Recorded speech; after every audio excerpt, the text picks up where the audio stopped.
Right, hello. So this is going to be part two. Part two is just going to be me breaking down all the Logic session that I put together.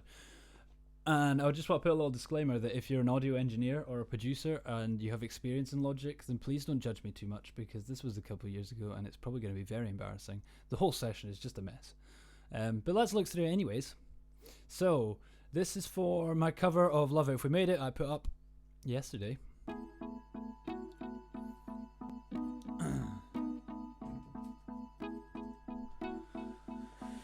So I think first best thing to do would just be look at the guitars, because that's honestly what it started with. I thought I'll just do an acoustic video, and then I ended up just adding more and more parts until I realized actually I think it might be possible to do the whole song. So guitars.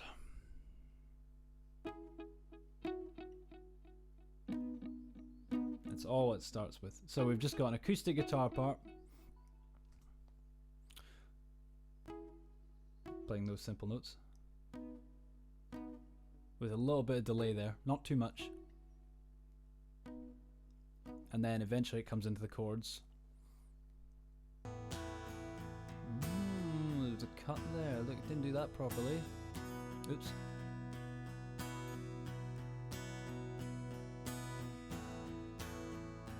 As you can see from like these guitar parts here, they are like, I've literally just copied and pasted them because this wasn't a decision out of laziness, though usually it would have been.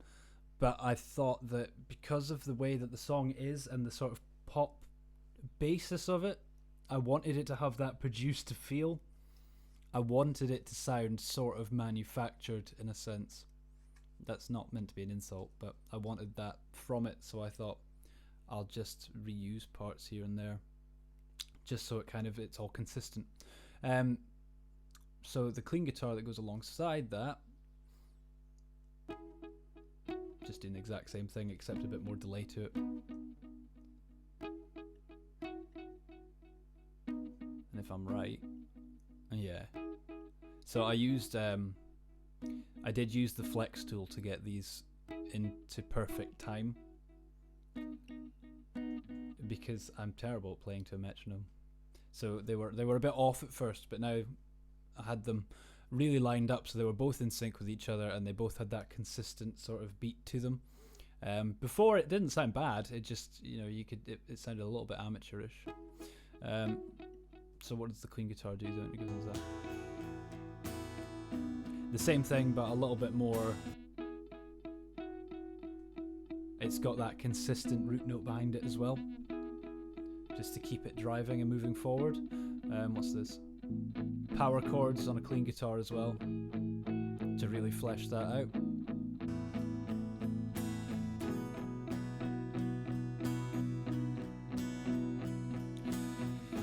Let's have a look at the mix. What have I got here? So the power chords are panned to the left. Is that left or right to you? I don't know. And the other clean guitar is panned 30 the other way. The acoustic guitar is pretty much right down the middle. All I've got in the acoustic guitar here is the EQ and compression, and then I'm sending it to bus 1 and bus 3. This would have been lazy, I can tell already. So bus 1 is my reverb bus, which you can find here. Whoa, does this work? Way, it does. So my reverb bus here, which is just Space Designer and Logic. What is it? Nice room apparently. Yeah, that looks about right. And then I've got a delay bus as well here, which was my bus 3. Delay, stereo delay. Literally just synced in time on quarter notes, so crotchets. Quarter notes, very American. So yeah, that's how I got that sound. And this would have been what I initially had when it was just going to be an acoustic cover.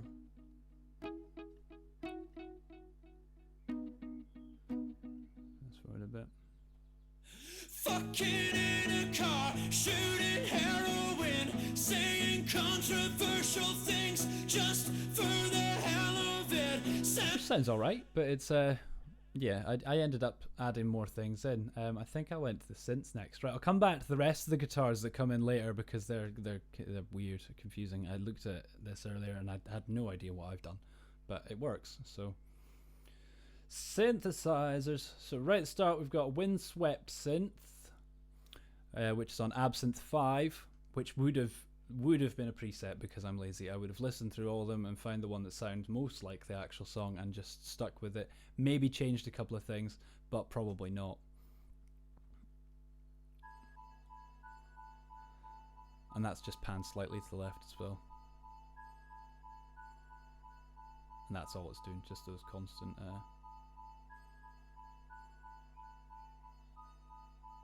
And that's all it does throughout the whole song, just that. I don't know if it's right or not, but that's what I could hear, so that's what I wrote down. A bigger clav to go alongside it. That's the sound that's in the actual song. That's what it sounds like. It took me a while to find it, which is just the Logic clav.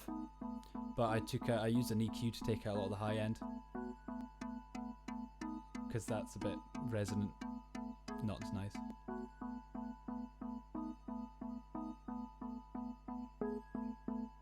And then the velocity changes there, so it gets a little bit more intense. What else? High Matar, whatever that is one of the risers, which will be sort of, yeah, just one big E note, but it looks like there's some automation going on in there as well, possibly a filter. Absinthe 5 again. Oh, that track's frozen, but we looked at Absinthe 5 already, and I've got another riser here just underneath it, which is a massive.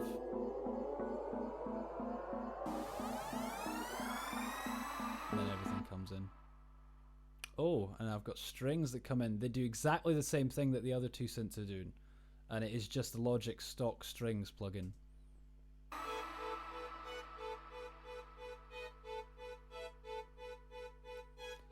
Very much like that. So synths all together.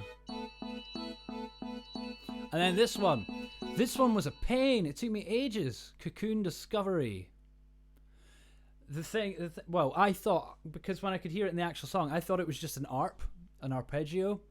So I was trying for ages to find something like that, and I absolutely couldn't. And then eventually I just gave up, and I was like, no, I'm just going to recreate the sound from scratch. So I've used Sculptor, which I don't even remember using now, but this is just a Logic built-in synthesizer as well. Cavernous Dreams must have been the preset. I must have changed lots of little bits of it, but I had to work out what the notes were because I couldn't figure out what the ARP was. So I've just written them in, and I think it sounds sort of right. It might have been wrong, but it sounds okay.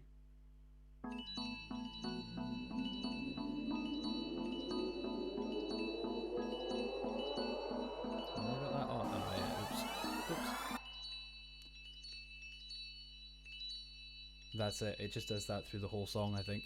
It cuts out one bit, yeah. It's one of those weird things you can only really hear right in the background.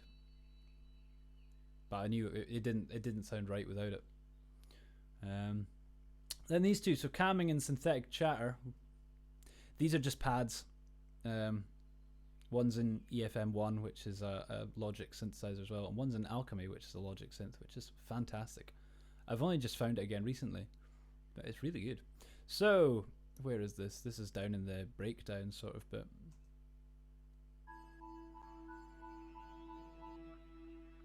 And that's all they're really doing, just a bit of mood.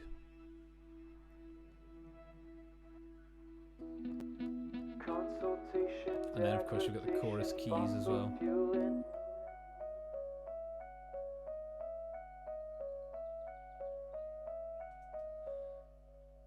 Which I had to work out, but I think it sounds about right.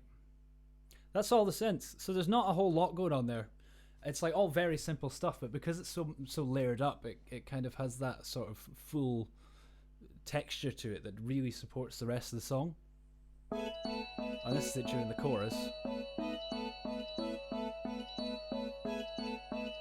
So there's not really a whole lot going on there, sort of melodically, but it works. It's lovely. Drums! This is going to be a mess, I can tell already. 3 different drum kits.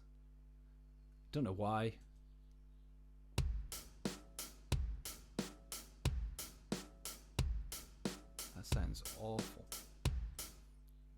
it works in context, I suppose. So what have I got here? I've got Stephen Slate's drums. I must just be using, yeah, Slate Rock 8. Then we have, there's the snare. So the snare is just coming out of this into its own channel, and it's going to bus 4, which is that horrendous reverb that you can hear. Gated reverb for that very 80s snare effect. Without it, it just sounds like this. Boring old snare. And that reverb doesn't actually sound all that nice either, but when it's in behind the rest of the song, you kind of... Just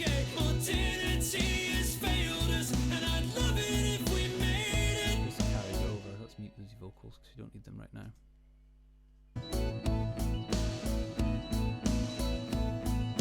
So it's all just a case of like building it up slowly until you get what you're looking for.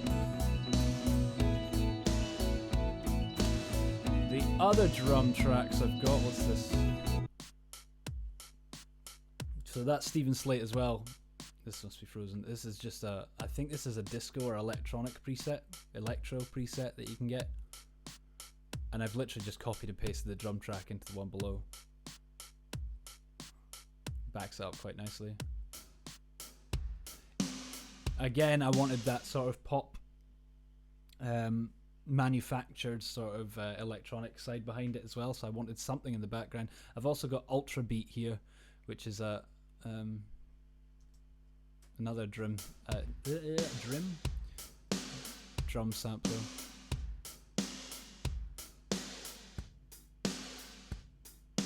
This is not, yeah. That's all it's doing. Dry, horrible. But when you put them all together,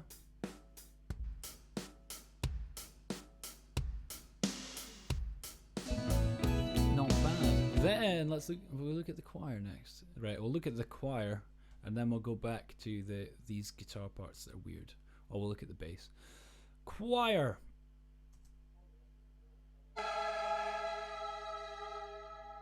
Should probably put that in context, actually.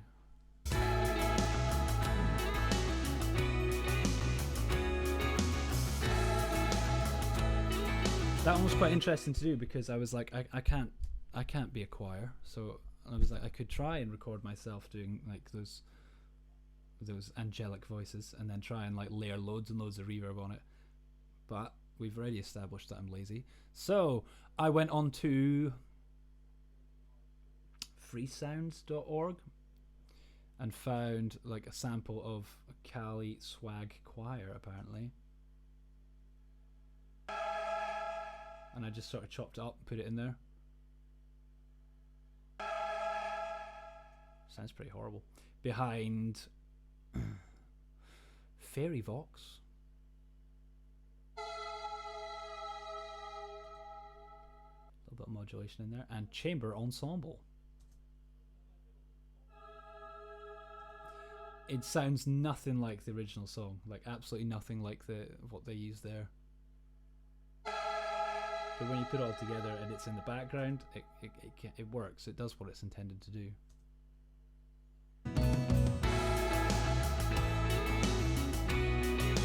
Could have been better, but I was stumped, in all honesty.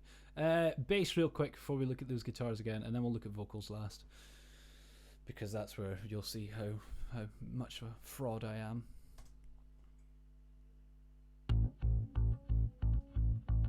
Exciting. So the bass is quite bouncy in this track. So obviously we've just got a bass guitar here. I have put on compression. I've used Guitar Rig to give it a little amp because it's just a DI. And I've used a little bit of EQ on it, which is some pretty bad EQ. Actually, I think I took out a bit of the low end here because the electronic bass that goes alongside it has a lot more sub frequencies, so I just wanted the bass guitar to be a bit more the high end for a little bit of grit. I've got Aphex Vintage on here as well, which is an exciter, which kind of adds a little touch of spiciness to it without it, and then with it it's very slight. Then of course we've got the electronic bass, synthesized bass, just doing the exact same thing. ESP, which is a Logic synth as well, and then the channel EQ, which takes out that sort of high end, so that they have a nice sort of blend of bass tones. Let's have a look at the chorus bit. That's a bit more fun. Oh, that's not it. Where's the chorus? Yep.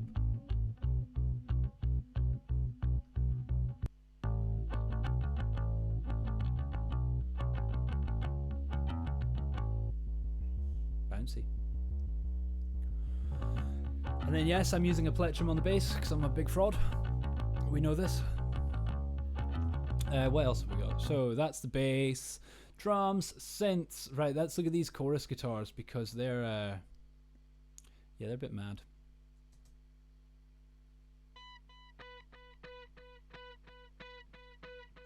I don't even know what that is.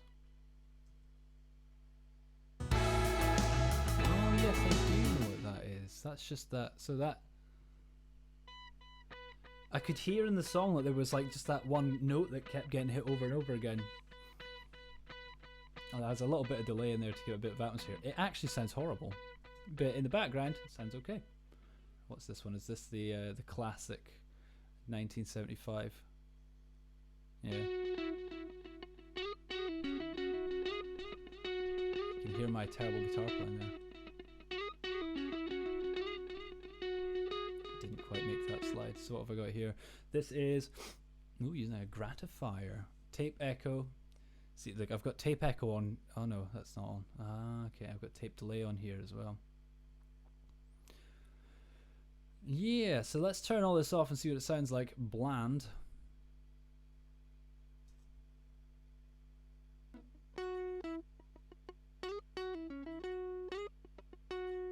Quite boring. Make it a little bit more exciting.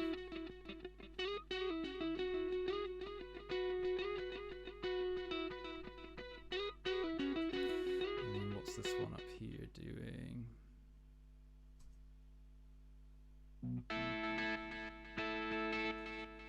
Just the chords.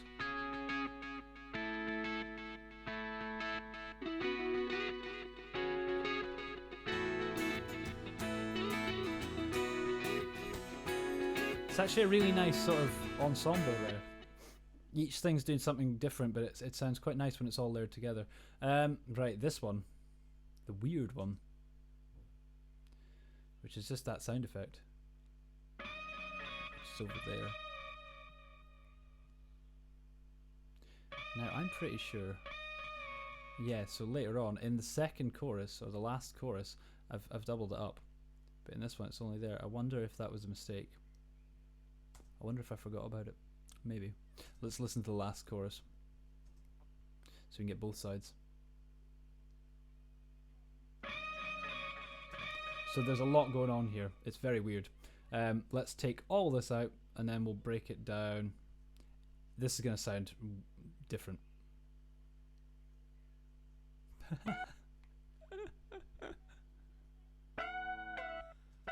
Oh, that sounds terrible. So, pedal board, we've got wham. I don't know if that's doing anything. Guitar rig. I think it's probably just the same as the clean tone, maybe with a little bit more gain. Is that my tape echo? Yeah. Tape delay. Pitch shift and a little EQ on top as well. So the pitch shift, ooh, what's that? So that's what it sounds like without the pitch shift.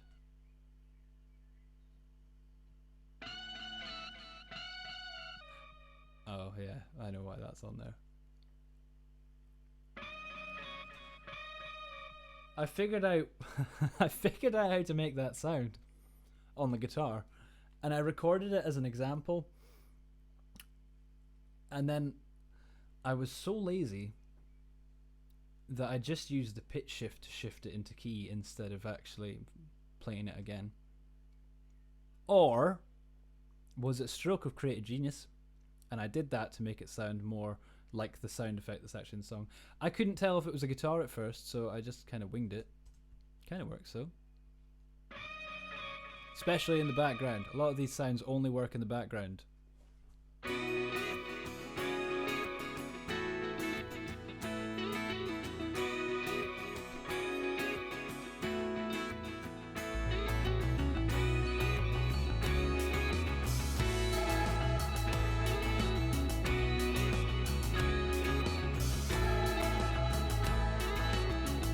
Snare for some reason, and then that just continues. Right, let's look at the vocals. Oh no, this is gonna be awful. Single track, clipping. Oh no, not too bad actually. So yeah, that's all this in. Poison me, daddy, I got the Jones right through my bones. Write it on a piece of stone, beach of drowning 3-year-olds. It had a very aggressive sound to it. I had to do a lot of sort of like aggressiveness in what I was doing. So yeah, I used auto-tune in this one because it had that manufactured feel to it. It felt like it needed it, and it felt like there was a lot going on in the vocals that it wasn't clean vocals I was looking for. I was looking for gritty, distorted, electronic almost sounding vocals. So I've used iZotope's Nectar plugin. No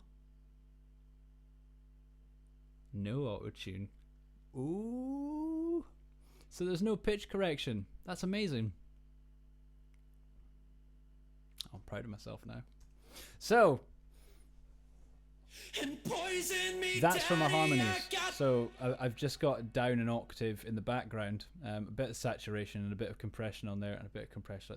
It's a mess. I didn't know what I was doing. I've just compressed the hell out of it and chucked a limiter on and hoped that would be for the best. Got the Jones right through my bones. Write it on a piece of stone, beach of drowning 3-year-olds. Rest in peace, and then obviously I've got my delays. I've got a sample delay on here as well, which just means that it's sending a little bit. So there is a very, very short delay, so a tiny, tiny echo, but it's only occurring once, and it happens just after what I'm doing. You probably can't hear it. It's probably pointless. The poetry is in the streets. Jesus save us. Modernity has failed us, and I'd love it if we made it. Oh, it's there.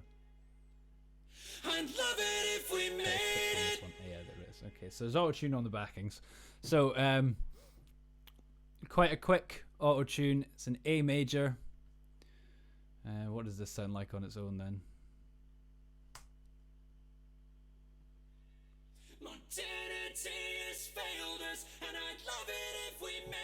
Actually, I think that's on there to make it sound more electric.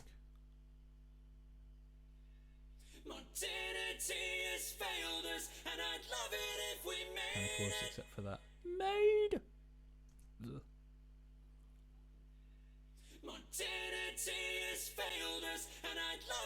Okay, so I've got one harmony which is 5th above, and one harmony which is a 3rd above. Normal people, like non-lazy people and actual good musicians, would have just recorded those vocal takes themselves, but I cheated and used the computer. What else have we got? So that's that. Pretty much, that's all it is. I really thought there was going to be more to the vocals there. What's this? iZotope. Okay, so vocal synths is a really fun synthesizer to use on vocal tracks. Which one's that on though? Is that even used? Oh, it's there. Damn, that's boring. That's just the... Oh. Oh, fuck your feelings, truth is only... I remember I did a few takes where that was actually like in the line itself, like I sang that before I sang the next line, but it was a bit like it feels like in the song it's more displaced, it's more out of it, so it's its own separate piece. So when I put them both together, communication. Oh, fuck talk, your And that's how feelings, that works. truth These is two only tracks are going to be identical as well. It's just because they overlap a little bit. business out of them, and we can find out the information, access all the applications that are on it in positions based on I think we've looked at everything, miscommunication. including the terrible guitars. Love it if we made it. One last one. It's this one here. So this bridge one, which is literally just that sort of little chanting mantra he does in the bridge in the middle 8 section. Consultation, degradation. And all I've done is taken out all the effects. It's just a channel EQ that's just giving me a little band here in the middle to make that megaphone sort of sound. Compression and limiter, which is going to be exactly the same as the others because I'm lazy and it probably isn't doing anyone any favors. Reverb and delay on it as well, same as always. Masturbation, immigration, liberal kitsch, kneeling on a pitch. I moved on her like a bitch, excited to be indicted. That's it. On the mastering channel, again very lazy. I've even put Space Designer back in here. Oh no, you don't do that.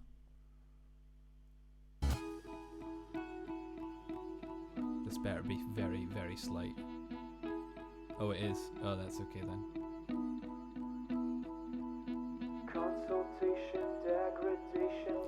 I don't know its purpose, but whatever. Multipressor.